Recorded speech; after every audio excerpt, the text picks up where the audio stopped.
Hello, everyone. Welcome to this week's edition of Mortgages and Markets. We were delayed a little bit starting this recording because I kept forgetting what date it was, which is kind of funny since I do put out a daily date video, but that's neither here nor there. Sam, how you doing, buddy? I'm doing well. I mean, it's a Friday. How about you? Oh, you know what? I'm good, and I can see you're in the same place 2 weeks in a row. So sounds like you're not in the doghouse. That's a good thing. Thumbs up all around. That's right. It's going to be a good weekend, buddy. It's going to be a good weekend. All right. Well, listen, let's get started with some stuff that has gone on in our world. And I'm going to share my screen with everybody. And for those of you listening, of course, we'll do an amazing job talking about what we're seeing. But if you want to see our screen and Sam's smiling face, you guys make sure you get onto YouTube because YouTube apparently is where all the cool kids are. So, all right, let's talk about the first thing. And I'm going to pass this one over to you, Sam. So, the Fed signals low rates are here to stay. Okay, so we're in a place where rates, I think, have to stay low, and now the nice people in the federal government has confirmed this. So what does this mean for our economy? What does it mean just for rates in general if everything's going to stay low for a prolonged period? Yeah, so the Federal Reserve on the US side, and I would expect that the Bank of Canada on the Canadian side will likely follow suit, has signaled that they're going to keep rates low until 2022. Whether that's the beginning or the end, who knows? But generally speaking, that's served to hopefully calm the market. There's a little bit of a sense of, well, if the Fed does not maintain their current policies, could that have an impact on both, the average individual's ability to service their debts, the markets? A lot of what they do is around quantitative easing, which is essentially keeping liquidity in the markets so that we don't have a scenario kind of like 2008, 2009 again. So anyways, the long story short is if you have a mortgage, it's probably going to be a good thing for your rates. If you're looking to get a mortgage, same idea. If you're on the GIC side, unfortunately, probably not as good of news, generally speaking. They have some correlation there. So, it's got its pros and cons depending on which side of the balance sheet you're on, but it's not a surprise that we're going to be where we are, right? The same thing happened in 08, 09 So and what does this mean onwards. for people who are in the life stage? Maybe they're getting close to retirement or they're in Mhm. retirement.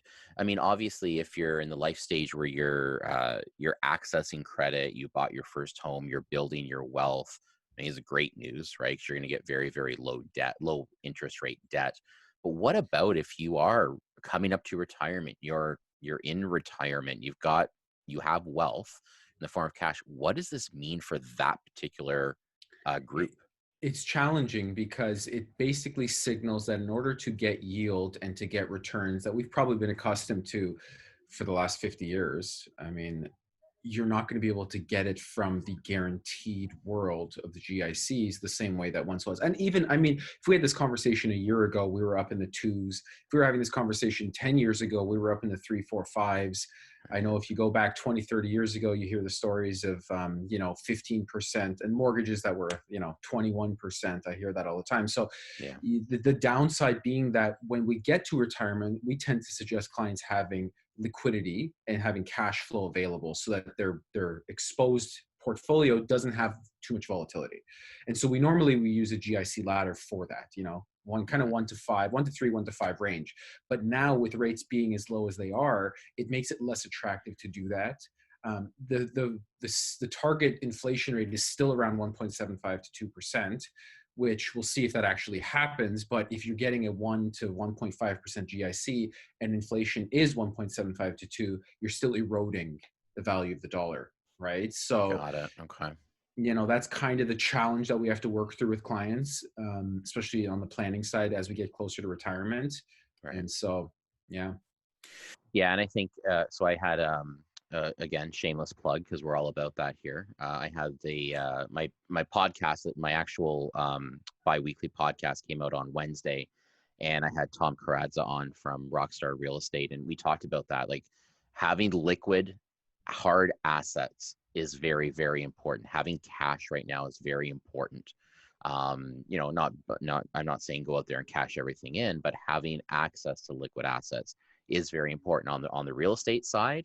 I'll repeat myself again. Gone are the days of having four, not four, $2 million, $3 million in mortgages and 20 bucks in the bank. Liquidity is very, very important. So more to come on this. We'll see what happens in the economy as the rates stay this low, but should be interesting to see what happens. So, all right, Sam, this is a big day. I don't know if you know this or not. This is a very big day. The one thing I love to talk about is debt to income ratio in households. And here is RBC Economics daily economic update from checking the date today. They're actually talking about it. We have real numbers, man. This is a big time. So very simply put, household debt, and I should read the headline, just the beginning of COVID-19 impact on household finances. In other words, we're just starting, okay? Household debt to income ratio has flattened, and we knew that from last year, because that was the news from last year, but remains close to record high at 167, let's call it 167%. So debt service ratio, and if we're going to look at this on a national level, debt service ratio declined to a nearly 2-year low as payment deferrals are already helping. So the debt to income ratio hasn't changed. Now this is Q1, okay? So this is up to the end of January. So let's just see what happens when we get into COVID world, okay? And the real numbers are actually going to show. But there's the number I'm always talking about, and I think that's going to be the indicator of how our economy, one of the many indicators of how our economy is going to go. And then, of course, stock market. Maybe you can talk about this. Stock market declines contributed to a $12,500 decline in per capita household net worth. So an average house is losing $12,500. What does that mean? We just talked about liquid assets. What does that mean? Yeah, so I mean, that Q1, and correct me if I'm wrong, it may go to the end of March, which is kind of when that market downturn really peaked. Oh, they go on a March. calendar year? Yeah. My apologies. Okay. Yeah. So that's why that's why we have you here, right, Sam? Yeah. We bring exactly. in the smart guy. Bring in the smart guy to help with the mortgage guy. Go ahead, my friend. So March 23rd was kind of that market low that we saw coming into COVID, not out of COVID, but throughout that. So we've been fortunate enough that markets have rebounded reasonably well since that point. I mean, the last 10 to 12 weeks has been an exceptional, I think, historic rebound as far as the S&P and the Dow is concerned, and the NASDAQ. So that number really was talking about everybody's investment portfolios pretty well sweeping across the board was down at the end of March. Right now, Q2 may change those numbers, and we may see kind of a back and forth, an ebb and flow, a teeter totter. But that kind of, to your point above there about the household debt, what I'm curious to see is how does that play out over the next kind of 6 to 12 months? Yeah. As the deferrals come up, as the government programs potentially dry up. I know there's talks of extending it, so we don't know where that'll play out. But these different types of stimulus and programs from the banks and the Bank of Canada and all this jazz, this will hopefully soften the blow, because that number 176.9 is high. I mean, a couple years ago we were talking about 168, 169. It got to 171. It just keeps bumping up, and if things start to go sideways quickly because of a multitude of reasons, that number can peak. Can continue to rise. So, that's going to make things a lot harder for people to service their debts. And we don't want that, because that's a domino. I think our next checkpoint is going to be when these 6-month mortgage deferrals stop. Will the bank continue doing that? Oh man, flip a coin. I don't think so. I just don't think so. I think it comes to a time where you have to stop with CERB, 6-month deferrals, stuff like that. So I don't know. The one good news, I don't know, maybe good news, maybe not, maybe just news, is that it seems to be that on the US and the Canadian side, there's a slowing down of the need of this program. Okay. So maybe there's some noise in there. Maybe there's some value in that. I don't know, but we're not seeing the uptick in the amount of people applying for it the same way we did at the beginning. So again, fingers crossed that we don't see that happen as another spike. Got it. Okay. Last thing to talk about. So this is like more interesting stuff to come on this one. So we know about this changes that CMHC, which is Canadian Housing Mortgage Corporation. Sorry, Canadian Mortgage Housing Corporation. It's There you go. Friday. It's been a long week, bud. Yep. They're a Crown Corporation. They do default insured mortgages. However, there's two private lenders out there, and those two private lenders are Genworth and Canada Guarantee. All banks have, I believe all banks have access to them. But this is interesting. The private insurers are saying they will not be following CMHC's lead. So you could now have, are we looking at now competition in the default insured mortgage market? That could be coming down the pipe, right? So more to come on how this is going to happen and how the banks are going to figure this part out. But the reality of it is now we could have applications that have that slightly higher GDS or TDS numbers, which is basically your affordability numbers. And the application has to be automatically routed to a private insurer that will actually insure the mortgage. So in history, I think I said this on last week's show, all the time, for the most part, the private lenders or the private insurers follow CMHC.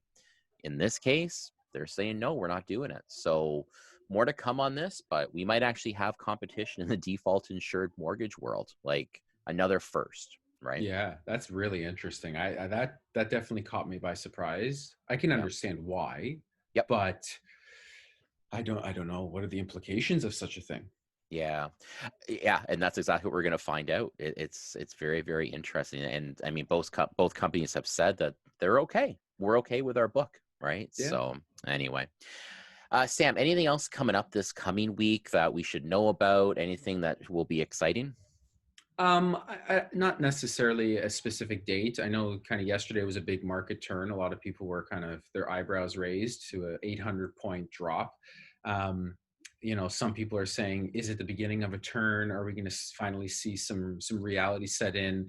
Is it going to be simply based on the fact that I think some of the states down south are starting to see reemergence of cases, which is Right. perhaps causing a little bit of, concern.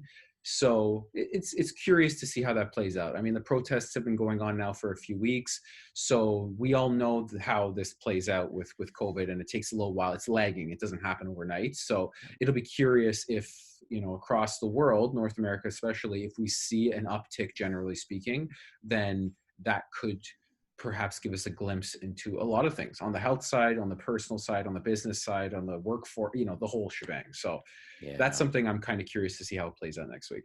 Yeah, me too. We'll see what happens, man. Our biggest trade partner, man. We gotta watch them like you wouldn't believe to see what's going on.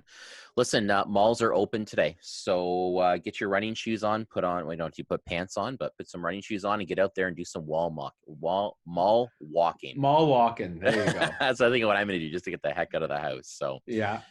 Sam, thanks as always. Have a great weekend, bud. Everybody else, thank you so much for listening. And as you know, if you have any questions on this stuff, you make sure you reach out to myself or Sam, and we're always there for you. Have an awesome weekend.